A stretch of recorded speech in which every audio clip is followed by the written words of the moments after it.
entiendo, todo esto que está diciendo ahorita, ahí es muy importante con referencia al respeto. ¿Qué es esencial? La autonomía. La autonomía, lo decide fuera de ellos. La autonomía, conocer la autonomía. Eso quiere decir que. Respetar la autonomía. Exacto, usar la autonomía. Una persona autónoma es alguien que puede tomar sus propias decisiones para actuar en consecuencia. ¿Qué observación hay que hacer en este caso? Para el pueblo que estamos. Que la autonomía no es que uno tenga derecho a hacer todo lo que uno quiera, porque va a haber otros principios que van a frenar también. O sea, los libres jurídicos también en cuestión de la autonomía.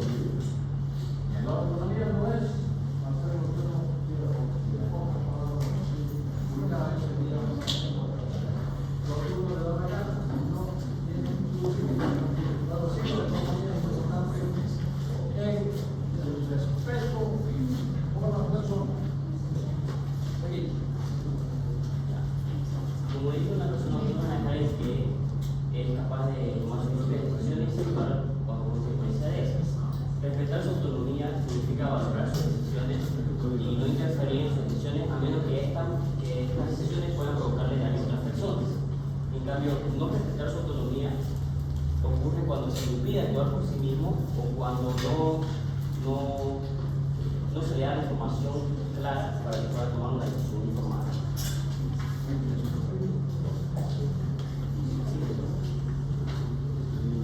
Algunas personas necesitan más protección que otras, incluso evitando que realicen cierto tipo de actividades que puedan realizarle algún daño.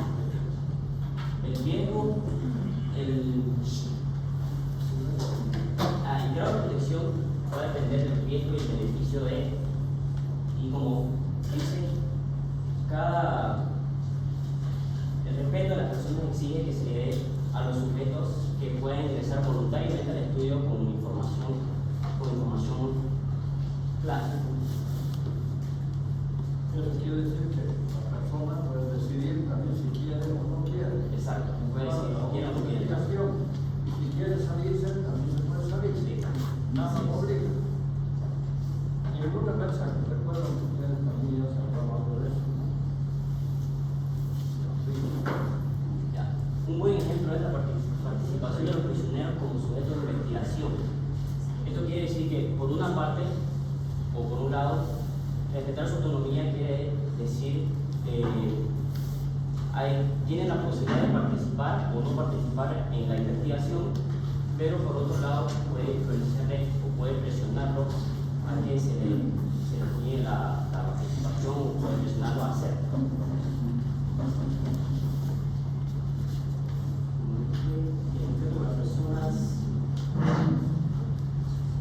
El respeto por las personas determinaría entonces que los prisioneros sean protegidos, se les permite ser voluntarios o se les protege de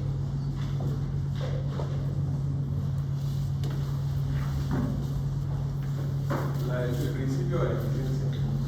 Basta decir que los investigadores tienen como obligación ética de maximizar lo que son los beneficios y minimizar lo que son los riesgos. Vendría de la mano de lo que es el principio de no hacer daño. En el informe vimos este principio, aparte de no hacer daño a las personas, sino que también al estar junto con el principio de la eficiencia, sea también de beneficiarlos a esto, minimizar lo que son sus riesgos y maximizar lo que son los beneficios. Aunque la medicina incluye ciertos riesgos, estos solo sean aceptables mediante el beneficio. O sea, si el beneficio viene a justificar lo que es la exposición al peligro. Un ejemplo sería la creación de un nuevo fármaco, por ejemplo contra la diabetes. Hay que ver dos cosas: la evaluación de lo que es el riesgo, si este estudio va a tener posibles efectos adversos para la persona, y la evaluación del beneficio, si el medicamento tiene mayor beneficio que riesgo, y para lo que es la decisión por último, que si el fármaco va a ser aprobado, si los riesgos van a ser aceptables y los beneficios van a ser mucho más superiores, y así como las medidas de seguridad. Eso sería lo que es el ciclo de eficiencia.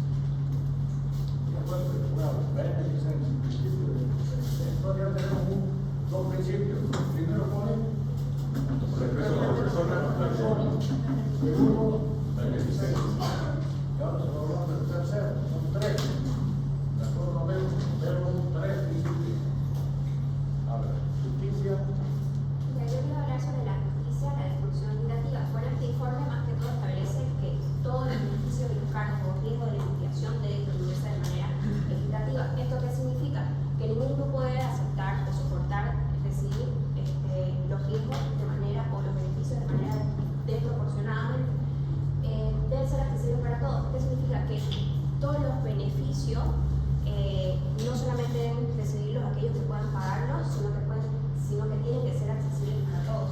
Y que sea criterio científico. ¿Qué quiere decir esto? Que a la hora de escoger o elegir a los participantes de cualquier tipo de investigación, debe basarse de manera y que tenga un criterio científico y no que la persona sea vulnerable o que tenga falta de poder para poder negarse a la investigación. Un ejemplo de injusticia en investigaciones basadas es el experimento de prisioneros que se realizó en Estados Unidos en 1940 a 1970. Estos prisioneros fueron usados en pruebas de fármacos y a la exposición a la radiación sin información adecuada ni alternativa a negarse. Esta injusticia básicamente radica en que por su condición de reclusos tenían limitado la capacidad de elegir si o prestarse para el experimento y eran sometidos a riesgos sin beneficio claro. Ahora tenemos una protección actual de poblaciones vulnerables que son, voy a mencionar solamente tres y mis compañeros lo van a explicar, que es la revisión por comité sin consentimiento y conflicto y por último la protección específica para poblaciones vulnerables.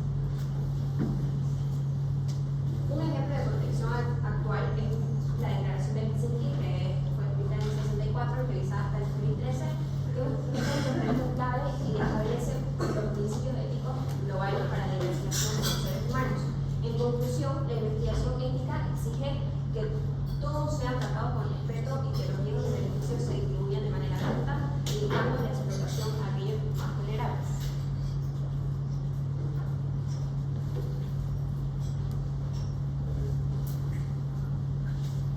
Yo voy a hablar sobre las aplicaciones prácticas del informe. Como primero tenemos la creación de normativas éticas.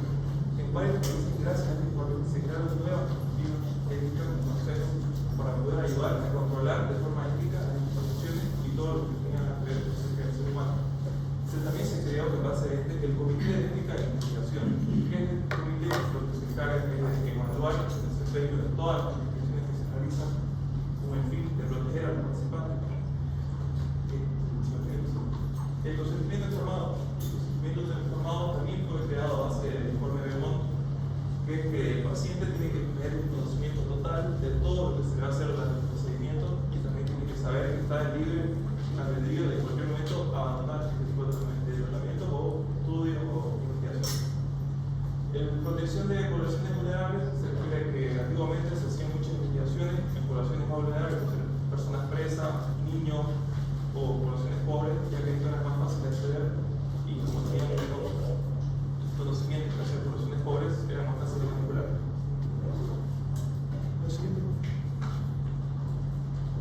Algunas también la valoración del riesgo de justicia, que es el principio de eficiencia, que este informe establece que los investigadores deben minimizar los riesgos, ya sean físicos, psicológicos o sociales, de todos los participantes que participan en la investigación, para maximizar los beneficios, que se refiere a que todas estas investigaciones tienen que seguir pasos y tienen que estar en constante evaluación para asegurarse de que nos den beneficios a la ciencia y a la medicina que podamos usar. Evaluar el riesgo de beneficio. Nunca una investigación va a ser ética si los beneficios no exceden a los riesgos. En el principio de justicia, el informe destaca que se debe evitar la explotación de las personas que participan en el estudio, distribuir equitativamente los riesgos de beneficios, que los riesgos no se vayan solamente a un sector de las personas que participan en la prueba, y criterios de inclusión común, que las personas deben ser elegidas por motivos científicos, no por motivos como ser preso o personas pobres que no tienen conocimiento.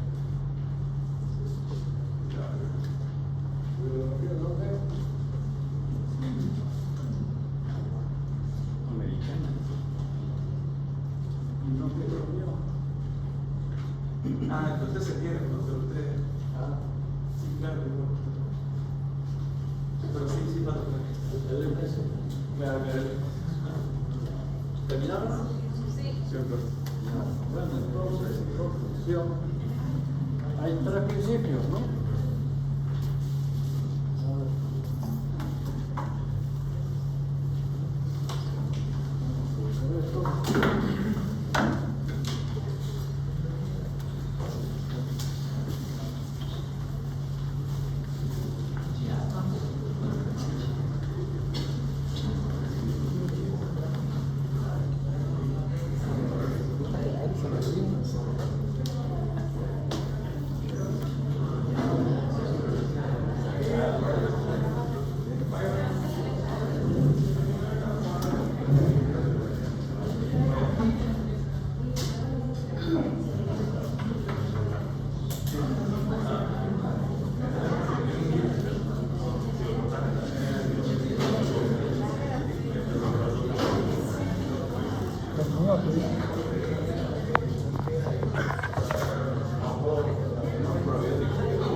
partir de este momento, van a surgir paradigmas.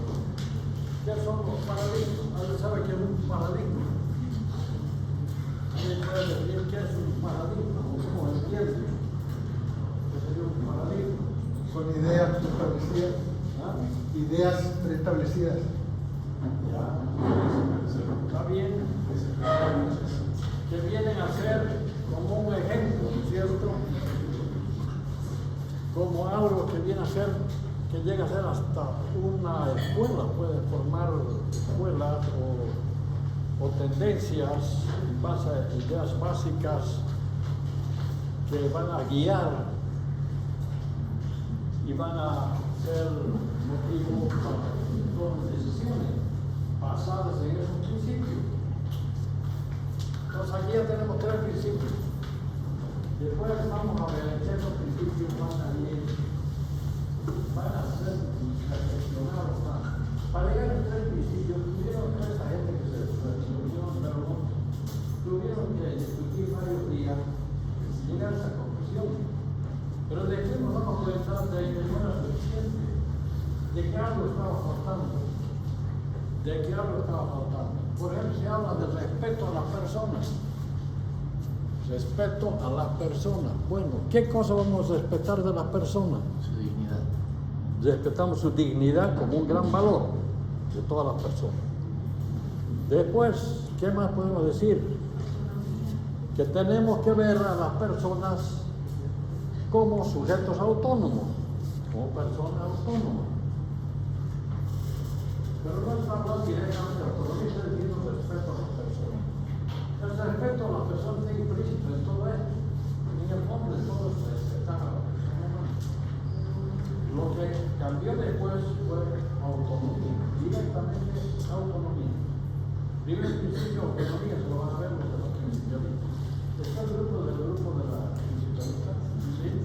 Yo siempre trabajo.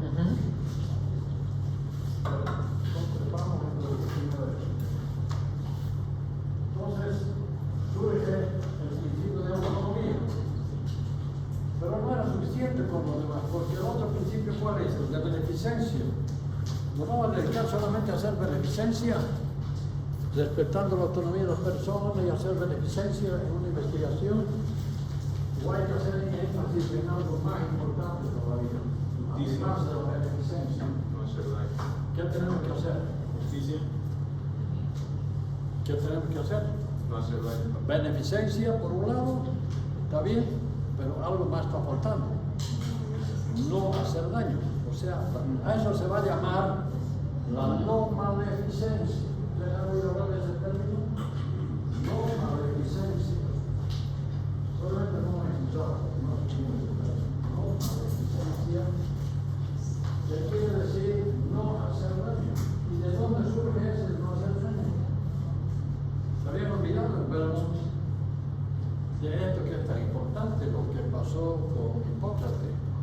Porque Hipócrates, entre sus principios estaba primo no nocere, primero no hacer daño. Primero no hacer daño. Entonces, surge el tercer principio, no hacer daño. Entonces, primero autonomía, segundo beneficencia, tercero no hacer daño, y el cuarto se mantiene la justicia. Los 4 principios de la bioética que se va a llamar el paradigma de la bioética principialista, que eso lo van a explicar ustedes. Bueno, ahora haciendo definiciones, veamos lo que fue una de las primeras definiciones que salieron, que fue Warren Reich, que habla, a ver, lean ustedes y procuren comprender esto. El estudio sistemático, dice, de las dimensiones morales incluyen la visión moral, decisiones, conductas y políticas de las ciencias de la vida y de la atención de la salud, empleando una variedad de metodologías éticas en un contexto interdisciplinar. Eso ya está en la enciclopedia de bioética que surgió posteriormente en 1995. Entonces se puede definir, vamos a recordar un poco la bioética, que primero hay que ver qué es ética. ¿Y qué es ética? Es la reflexión crítica sobre los valores y los principios que guían las decisiones y comportamientos de las personas. Y la bioética sería entonces la ética de la vida. La ética médica, inicialmente durante años se ha llevado ética médica y se sigue llevando, era una ética más que todo profesional. La bioética viene a ser una ética general, una moral de mayores alcances y amplitud que se la pone en práctica humana y socialmente. Y que, ¿por qué se dice que es más amplia? Porque no solamente se trata de una ética médica, sino también todas las ciencias que tienen que ver con la vida. Hay problemas, por ejemplo, que tienen que tratarse, como las consecuencias de las agresiones a la vida humana, al medio ambiente que estamos sufriendo en el mundo, y a eso el aborto, la eutanasia, al comienzo y al final de la vida, el genoma humano, la ética de la investigación de las células humanas, células madres, la clonación, la fecundación asistida, las decisiones al final de la vida, los trasplantes de órganos y tejidos, también la manipulación genética, la biotecnología. ¿Y qué más tenemos que aumentar aquí? Algo más tenemos que aumentar aquí. De la tecnología actual de este momento, ¿qué tendríamos que aumentar? ¿Ah? La inteligencia artificial, la robótica y la inteligencia artificial. Robótica e inteligencia son también temas que tenemos que discutir. Muchos autores suelen poner el comienzo de la bioética a partir del año 1970, cuando Rensselaer Potteri introduce el término bioética en su artículo llamado Bioética, la ciencia de la supervivencia, y en el libro llamado Bioética, un puente hacia el futuro, Bridge to the Future. Un poco antes, en Seattle, Estados Unidos, el doctor Belding encontró la forma de llevar a cabo diálisis repetidas con una conexión y una cánula intravenosa. Eso fue cuando aparecieron las diálisis de los pacientes con insuficiencia renal. Así se empieza a hablar del centro de diálisis, un centro de diálisis, pero también la necesidad de seleccionar enfermos que accedan a esta técnica. Y aquí se encomendó a un grupo de personas hacer la selección del grupo, y así también se incluye la sociedad en el grupo, de manera que todo el grupo, este comité, decida a quiénes se le va a hacer la diálisis. Entonces, desde que la gente vive en comunidades, fue necesaria también una regulación moral para el bienestar de todas las personas y también que haya justicia. No se olviden que si nos vamos en la historia lo más atrás, vamos a ver que hubo el Código de Hammurabi. ¿Se acuerdan del Código de Hammurabi? ¿Qué es el Código de Hammurabi? ¿Quién sabe? ¿Ah? Ojo por ojo. Ya, ¿están de acuerdo? Yo quiero que me digan si se acuerdan o no, pero tienen que saber un poco. Por mucho antes hay poco.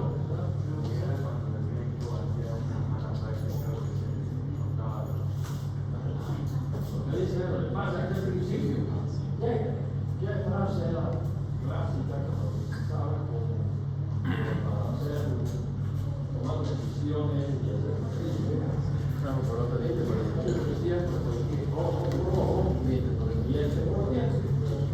o sea, si un médico hace un daño, tenía que también darle a él el castigo. Y él le ponga por mostrarle las manos. No solo el médico, era para todos. Era un rey de 1700 antes de Cristo.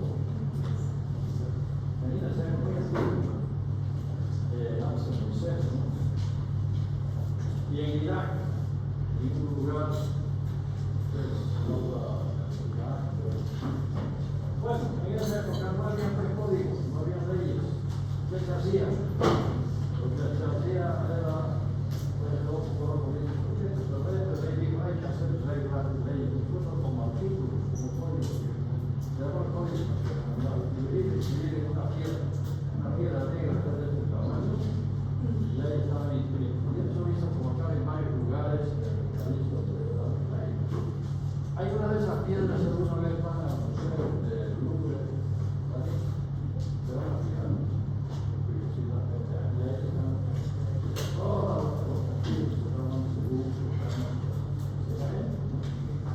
código de Hammurabi. Entonces, este es el primer antecedente que tenemos.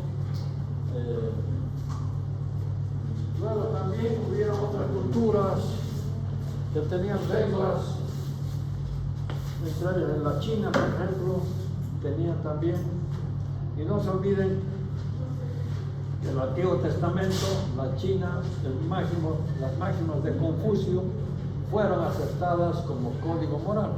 Confucio fue un gran pensador y sus máximas que él tenía eran como un código moral. Luego sabemos que lo que pasó con el Antiguo Testamento, que ya vino después. En el Antiguo Testamento pues hay 10 mandamientos, ¿no? Y hay muchas otras leyes. Los judíos tienen como 600.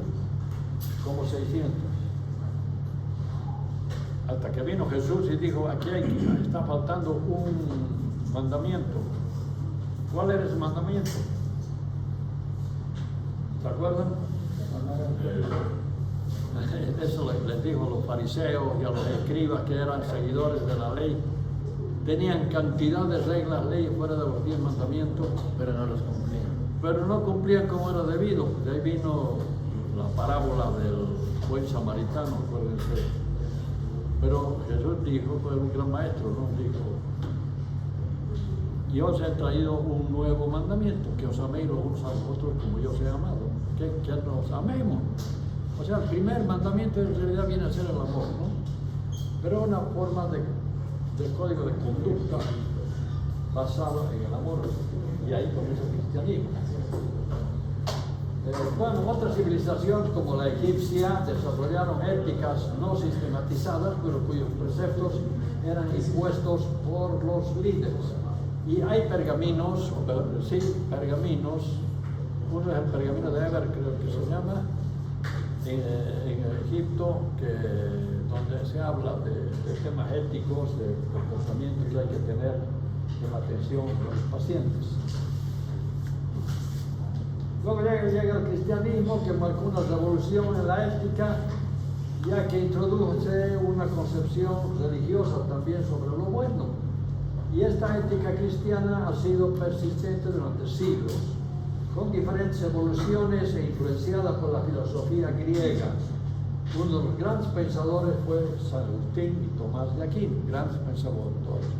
El último, Tomás de Aquino, fue el que trajo de los griegos, sobre todo de Aristóteles, el asunto de las virtudes. Ya hemos mencionado antes las virtudes, ¿no? ¿De dónde eran esas virtudes? Ya los griegos hablaban de las 4 virtudes que después el cristianismo las llamó virtudes cardinales. Pero son importantes virtudes estas porque nos van a servir, por ejemplo, cuando hablemos de mala praxis. A partir del año 1967, ¿por qué ese año es importante? Porque fue entonces que hubo un gran trasplante que se hizo después de la ¿cuál era el trasplante?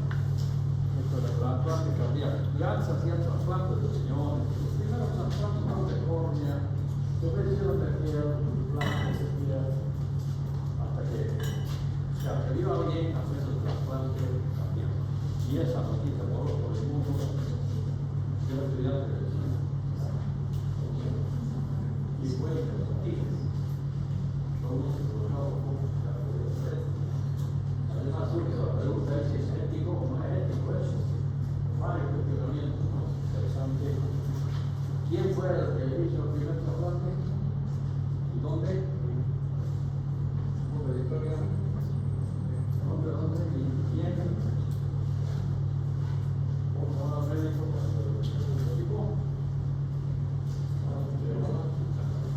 No sé, entonces, ¿quiere saber? No, quiere saber. ¿Dónde? Imagínate, Ciudad del Cabo, Ciudad del Cabo, y ahí tenemos a Apartheid por aquí.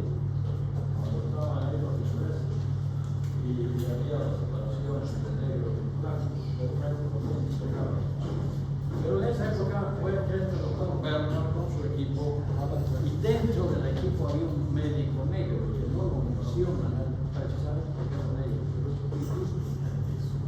Y Berman fue el que hizo el primer trasplante cardíaco y su paciente sobrevivió. ¿Cuánto tiempo?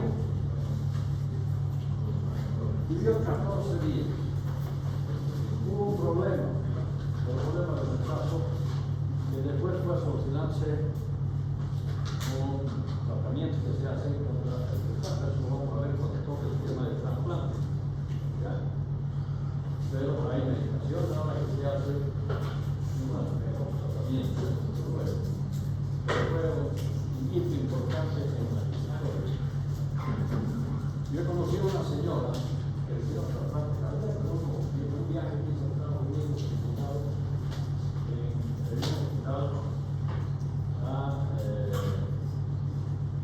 me invitaron, yo era miembro del compañero de la América, una organización de intercambio en Estados Unidos y Bolivia, y sufría la votación para la gobernador. ¿Quién era el gobernador? Era un hijo que después fue presidente. Él era el gobernador de Ciudad Cañas y ya estaba pensando en ser candidato para la presidencia del mundo. Y todo el mundo decía que no iba a llegar, porque nadie había habido presidencia del estado de Arkansas. Bueno, la cosa que después de los años. Y fuimos a visitarlo, estuve con él, y arriba había una señora, yo fui con una enfermera. Arriba había una señora de 30 y tantos años, y usted por qué viene, porque quería saber sobre el motivo, entonces yo le dije, y él me dijo, es que a mí me han hecho un trasplante cardíaco.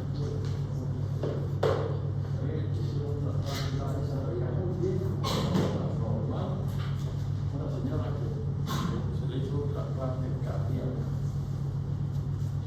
Luego hay otro hito importante. En 1968, la Facultad de Medicina de la Universidad de Harvard publica un artículo donde se plantea un nuevo criterio sobre la muerte cerebral. Ya fue en 68.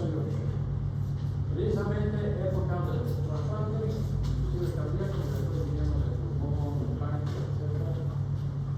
Pero allí había que pensar en qué significaba la muerte. Al final uno de los temas va a ser también sobre la muerte, decisiones al final de la vida, podemos hablar más sobre este asunto. Pero sí había que definir qué era la muerte cerebral, precisamente por los trasplantes, porque hay trasplantes cadavéricos, de cadáveres, pero los mejores son pacientes que tienen muerte cerebral, o sea, que son pacientes que no van a vivir porque ya el cerebro está tan dañado que es imposible que viva, pero todavía está funcionando el corazón y los riñones, los pulmones con medicación, y esos pacientes en cuestión de horas pueden morir, ¿no? Entonces el trasplante cardíaco o cualquier otro trasplante se puede hacer siempre que hay las autorizaciones debidas, pero de pacientes con muerte cerebral, ¿no? Entonces, había que definir qué es la muerte.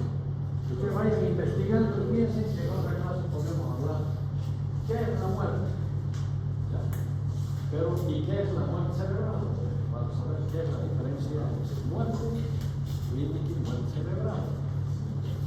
Hasta esa época solamente se hablaba de la muerte en general. ¿Qué era la muerte hasta entonces? ¿Qué es la muerte?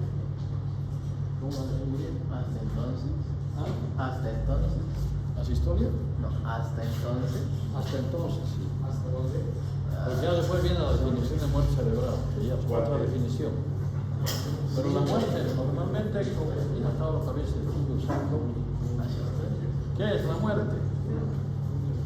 Es el Fin de la vida. fin de la vida. ¿Qué es la muerte? A ver, doctores. ¿Qué es la muerte? Bien. O sea, cese. A ver, usted está en la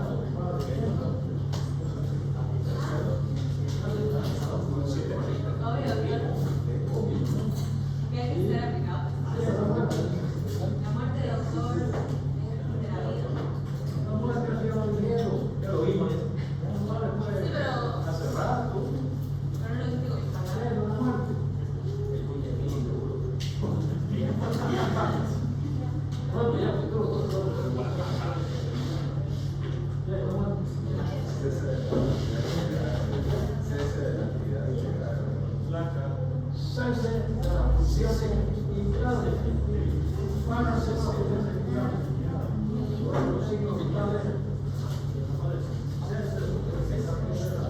La muerte.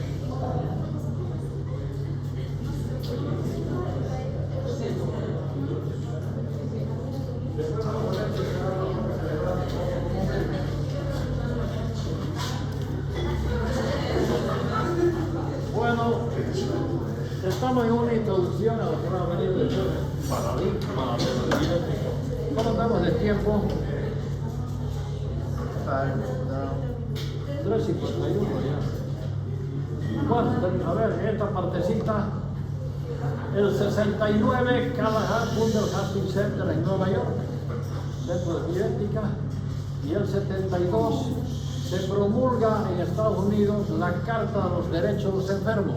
Esto también es un hito importante, fue el 72, en la cual se habla de las necesidades y preferencias de los pacientes que tenían que ser defendidas con fuerza, sobre todo ante poderosa tecnología mirada con duda y ante la universalización de los servicios de salud.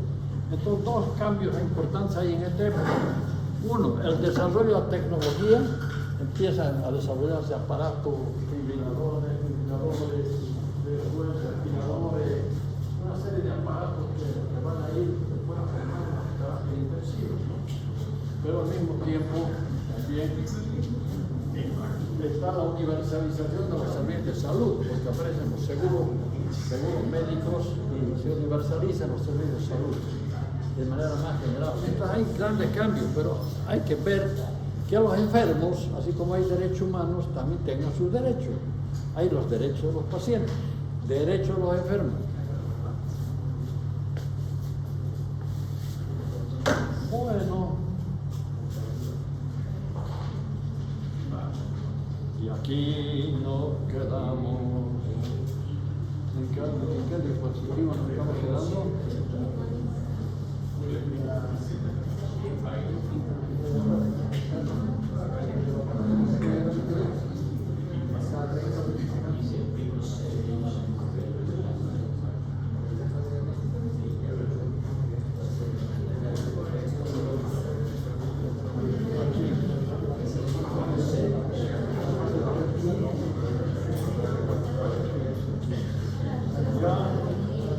A ver, el grupo de la bioética principalista puede... ¿Cuántos son? Somos 7. ¿Ah? 7. Eran 6 máximo. Yaparon. Una yapa. Silencio, Caja Nacional de Salud. Ya, vamos pues muchachos, ya están con todo listo. ¿Todo listo o tienes recreo? Recreo de unos tiempos. Mira, no es justo eso. Vamos a aplicar los términos de justicia aquí. No es justo, ya no están bastante humanistas.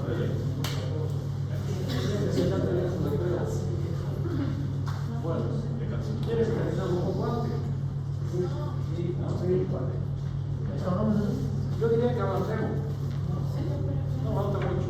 Por lo menos una parte, ¿ya? ¿Vos estás en el grupo? ¿Cuántos dispositivos tienes? 53. 19. 19. Son 7 mínimas. Hemos dicho de siempre.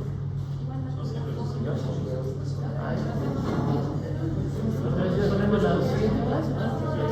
Ponemos la siguiente clase nomás. Si quieren. O lo hacemos rápido también. O lo hacemos rápido. ¿Cómo? O lo hacemos rápido. No tan rápido. O sea, los puntos más importantes. Diapositivas las presentamos. ¿Qué la van a proyectar? ¿Cómo la van a proyectar? Pero Desde su pantalla lo pueden. ¿Cómo la van a proyectar? ¿Cómo empezó a proyectar? claro, podemos entrar desde la computadora. ¿No lo ves? ¿Cómo la van a hacer?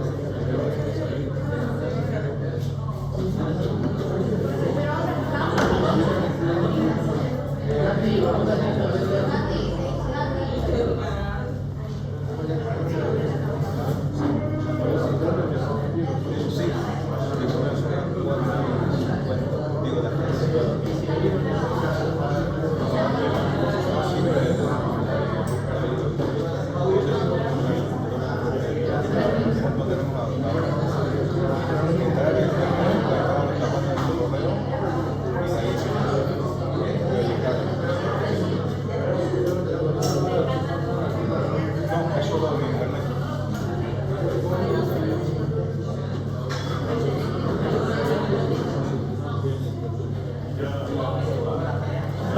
sesión desde el otro compu. Ah, del último, ya conseguimos una computadora.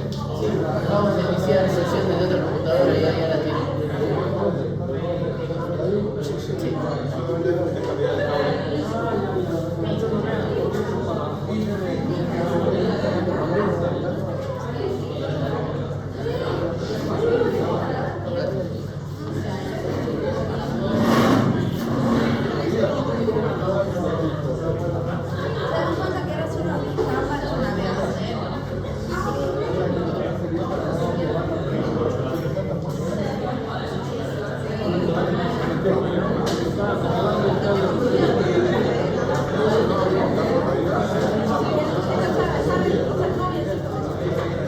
Todavía lo uno de ustedes, ¿no? Sí.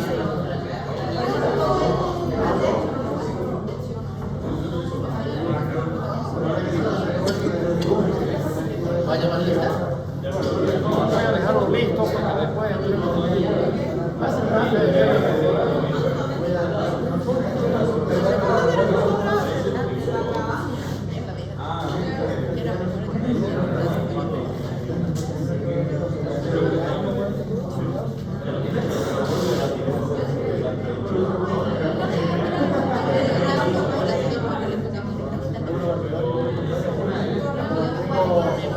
Tengo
Entonces, para poder diferenciar prácticamente de lo que explicó el anterior grupo, de lo de la guía de Belmont y lo que es el modelo principialista, tenemos que tomar en cuenta lo que ya explicó el doctor. Una cosa es dar un montón de factores o principios a entender a toda la comunidad científica, y otra cosa es armar un remarco ético y decirle a la comunidad médica científica: con esto van a ir a resolver todos los dilemas éticos que vayan a presentarse en su práctica profesional y social, como bien lo dijo el doctor. Entonces es eso, cómo lo diferenciamos del anterior grupo, de todo lo que ellos ya explicaron, con el modelo principialista sobre ética biomédica. Pues esto, y sobre todo las siguientes tres estipulaciones.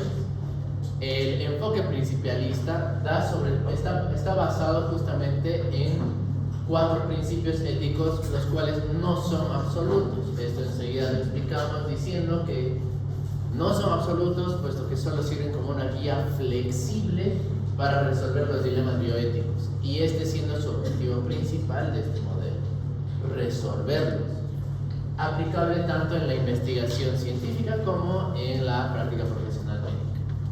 Sí. Entonces, esa sería la definición directa y corta del principialismo. Es el modelo bioético o de ética que enmarca el inicio y el fin de cómo podemos tomar nosotros las decisiones en nuestra práctica profesional o al momento de realizar investigaciones. Tomando en cuenta lo anteriormente dicho, el objetivo principal es la asunción de estos principios, que ya los vamos a explicar, como base para resolver los dilemas que entran en el campo de la bioética y que se plantean en el día a día. Resolverlos, no conflictuarnos en intentar cumplir estos mismos principios. ¿Cuáles son los principios? Los que ya tantas veces hemos repetido: la autonomía, la beneficencia, la no maleficencia y la justicia. Sabemos que existen dilemas en el día a día que enfrentan cada uno de estos 4 principios con cada uno de los otros 3, y es por eso que este modelo es propuesto en el 79 para resolver los dilemas de una manera más práctica y directa. Bueno, yo voy a hablar sobre el principio de la autonomía, que se refiere a la capacidad que tienen las personas para autodeterminarse, libres de presiones externas que los lleven a tomar sus propias decisiones. En el ámbito médico significa que los valores, criterios y preferencias del enfermo tienen prioridad en la toma de decisiones. También supone el derecho incluso a equivocarse a la hora de tomar uno mismo su propia elección. Y también de aquí deriva el consentimiento libre e informado en la ética médica actual. Un ejemplo podría ser a la hora de rechazar tratamientos médicos. Tenemos a los testigos de Jehová que ellos usualmente su religión no les permite realizarse transfusiones de sangre, por lo que les llevan a rechazar los tratamientos que les indica el doctor. Luego hablamos de que todo ser humano tiene el derecho de decidir acerca de las acciones terapéuticas que se realicen en su propio organismo en orden en sus propios valores y creencias. El paciente como persona moral actúa primero intencionalmente, luego con comprensión del significado de su acción y luego sin influencias externas que determinen o controlen su acción. Siguiente. ¿Cómo tratar a las personas? Se debe tratar a las personas como agentes autónomos, hacerles entender que ellos mismos tienen el derecho de tomar sus propias decisiones. También se debe tutelar a las personas cuya autonomía esté disminuida o comprometida por terceros. Y las decisiones de las personas autónomas deben ser respetadas siempre y cuando no lesionen ni la autonomía ni los derechos de terceras personas. Bueno, ahora voy a hablar sobre la beneficencia. Este principio básicamente lo que hace es la obligación moral de actuar objetivamente, es decir, que se va a tratar de hacer el bien para el paciente con el compromiso de proporcionarle los beneficios, la mayor cantidad de beneficios posibles. Un hecho histórico en la beneficencia podría ser el desarrollo de las vacunas, donde la ética lo que ha buscado es maximizar los beneficios, tratando de proteger a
defensa de la medicina.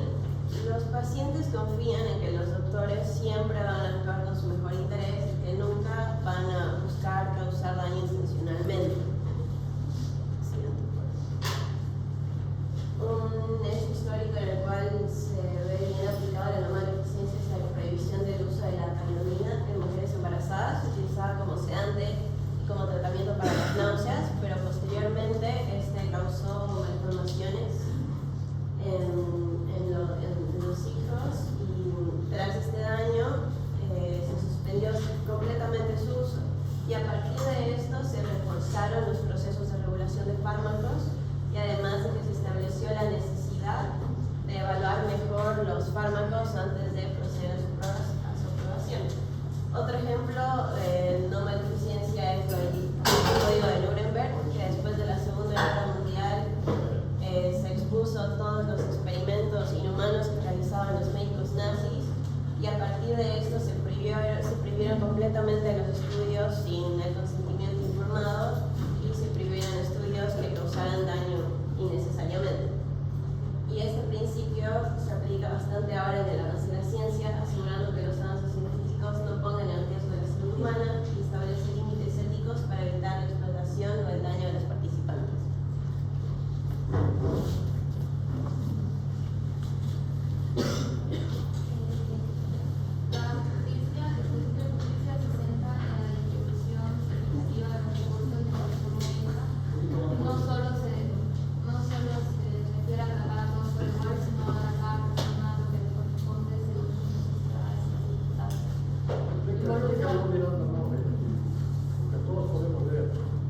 Involucra no solo al médico y al paciente, sino también a la sociedad.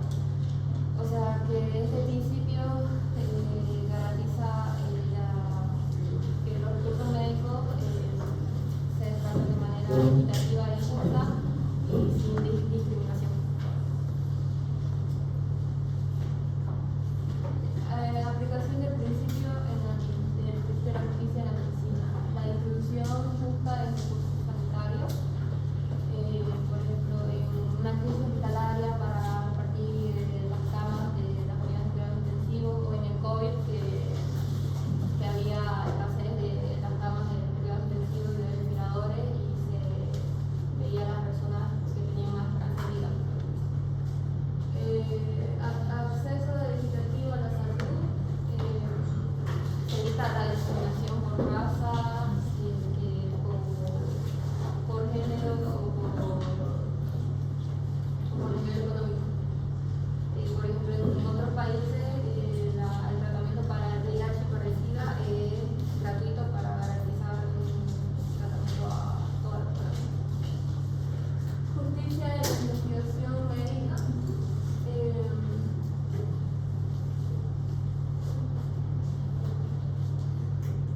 Se exige equidad para todos los grupos poblacionales, porque antes se incluía a las mujeres o a grupos minorías de los estudios, de las investigaciones médicas, lo que afectaba la validez del tratamiento.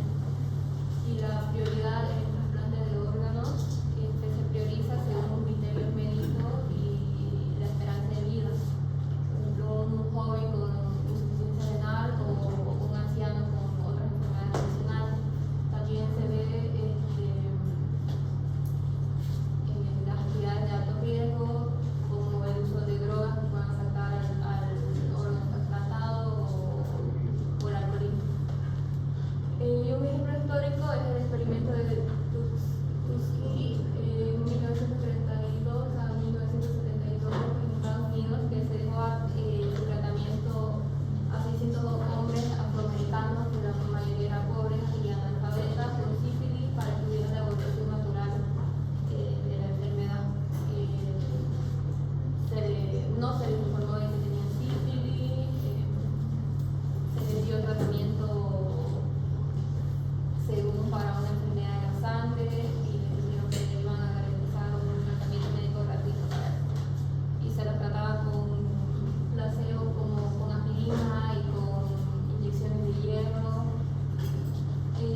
pandemia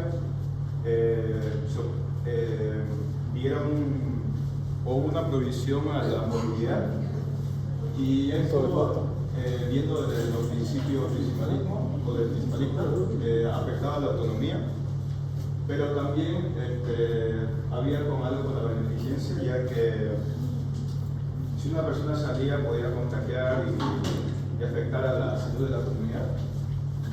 La falta del contexto no considera factores culturales o situaciones en la toma de decisiones. Esto cabe recalcar que el principalismo nace de valores occidentales, y ya que puede afectar a nivel cultural de otras regiones, que por ejemplo en las comunidades indígenas hay aspectos donde tiene más valor la salud en la comunidad que la propia salud de cada persona. Así que va por encima la salud de la comunidad que por la salud del individuo. Enfoques alternativos, la ética del cuidado y la bioética narrativa buscan complementarnos. Esto, como se dice, la ética del cuidado y la ética narrativa tratan de mejorar el enfoque del principalismo. Un ejemplo práctico, por ejemplo, de un paciente con cáncer que ha sufrido bastante, y el médico le dice que siga los tratamientos, que a veces son dolorosos o muy interesantes y traumáticos, y el paciente prefiere pasar sus días con su familia sin recibir un tratamiento. Eso, viendo desde la historia familiar y la historia del propio paciente tras su enfermedad, eso abarca la bioética narrativa. Entonces lo que busca es mejorar los principios de autonomía, dando así como cumpliendo el deseo del paciente. Y luego está la falta de jerarquización de los principios que, como mencioné antes, que puede uno hacer cuál es el más importante en el caso del conflicto. Por ejemplo, la autonomía versus la beneficencia, enfoque individualista que se centra en el paciente y no en el contexto social, dificultades en la toma de decisiones, en las decisiones clínicas. El mismo ejemplo que dio mi compañera sobre el testigo de Jehová, que se niega a recibir transfusión sanguínea pese a que puede perder la vida. Bueno, como conclusión, tenemos que el principalismo sigue siendo una herramienta fundamental en bioética clínica, ya que nos ayuda en la medicina y en las investigaciones científicas. Sus principios ayudan en la toma de decisiones éticas en la medicina. Existen críticas, pero sigue siendo el modelo predominante en ética médica. Su aplicación debe ser flexible y considerar cada situación específica, y complementarla con otros enfoques que pueden enriquecer su vida, como ya dije antes, la ética y la narrativa, la ética narrativa. ¿Terminaste? Sí. Muy bien, la penúltima diapositiva toma en cuenta sobre la crítica al cristianismo, porque tuvo su éxito, el cristianismo, y sigue siendo famoso. Pero las críticas siempre son bienvenidas, surgieron posteriormente luego de la experiencia. Entonces vamos a ver en la próxima clase por qué van a surgir otros paradigmas también. Porque que si es tan famoso surgió en Estados Unidos, pero no hay que olvidar que las cosmovisiones en otros lugares del mundo también son diferentes, y ya hay que tomarlas en cuenta, y no tenemos que tener la mente abierta para comprender a todos. Bien, entonces aquí concluimos esta parte. El otro grupo es la bioética personalista, que va tomando los personalistas. El siguiente grupo, ¿están aquí? ¿Sí? Bueno, organícense bien en la presentación para la próxima clase, ¿ya? Yo voy a hacer una introducción, vamos a hablar un poco más para hacer énfasis sobre esto que ha pasado, y vamos a hacer como que está bien. Y voy a parar lista, vamos a pasar, ¿está bien?